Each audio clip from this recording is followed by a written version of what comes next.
Hey everyone, so today I would like to talk about a crisis that too often gets reduced to headlines and statistics, and this is the mass displacement and refugee conditions in Gaza.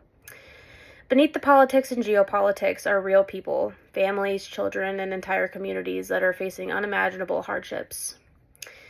The root causes of the displacement in Gaza are both political and structural. The main one among them is the ongoing Israeli-Palestinian conflict, specifically the repeated cycles of war between Israel and Hamas.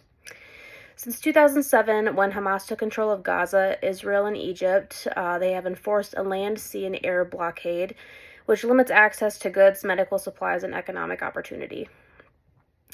The most recent escalation in October of 2023 saw unimaginable levels of violence.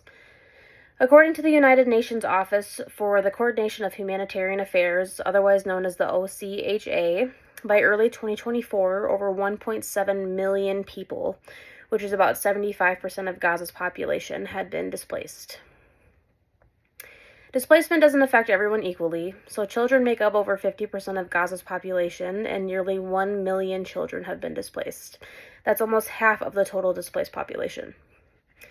Women and girls face additional vulnerabilities, including lack of access to reproductive health care and increased risk of gender-based violence.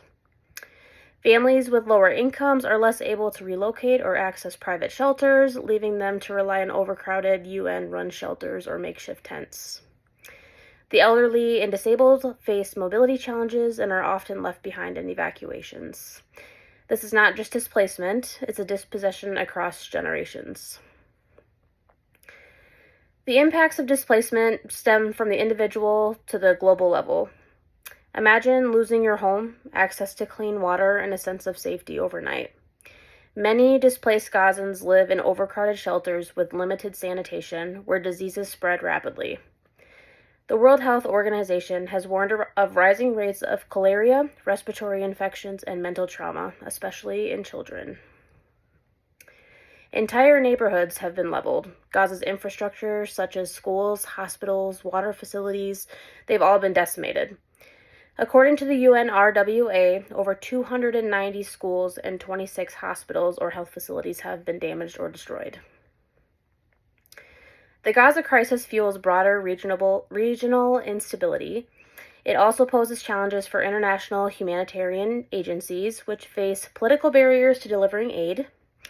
Meanwhile, global refugee numbers have reached a record high of over 120 million, according to the UNHCR, with Gaza contributing significantly.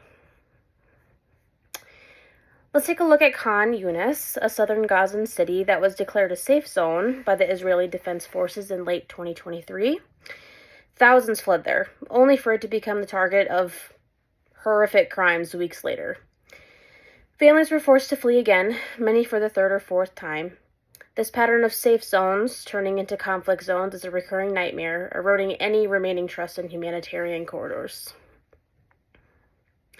International law, particularly the Geneva Conventions, prohibits forced displacement of civilians and attacks on non-combatants.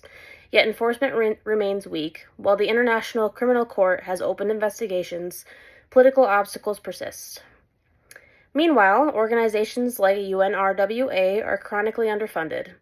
In January 2024, major donor countries suspended funding due to political controversies, leaving over 2 million Gazans at even greater risk.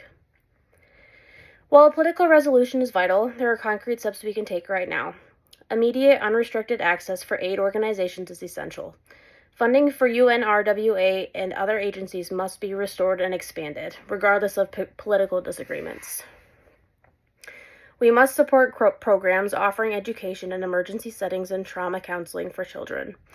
Mobile schools and online learning platforms, if equipped with satellite internet, could reach thousands.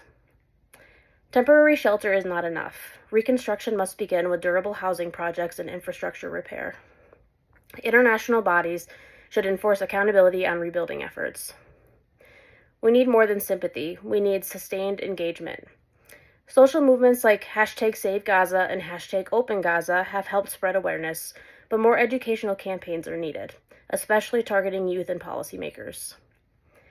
Support efforts to hold violators of international law accountable, push for legislative resolutions that recognize Palestinian refugee rights and enforce ceasefire protocols.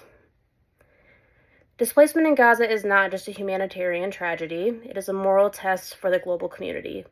Behind every statistic is a life, a family, a future suspended in uncertainty.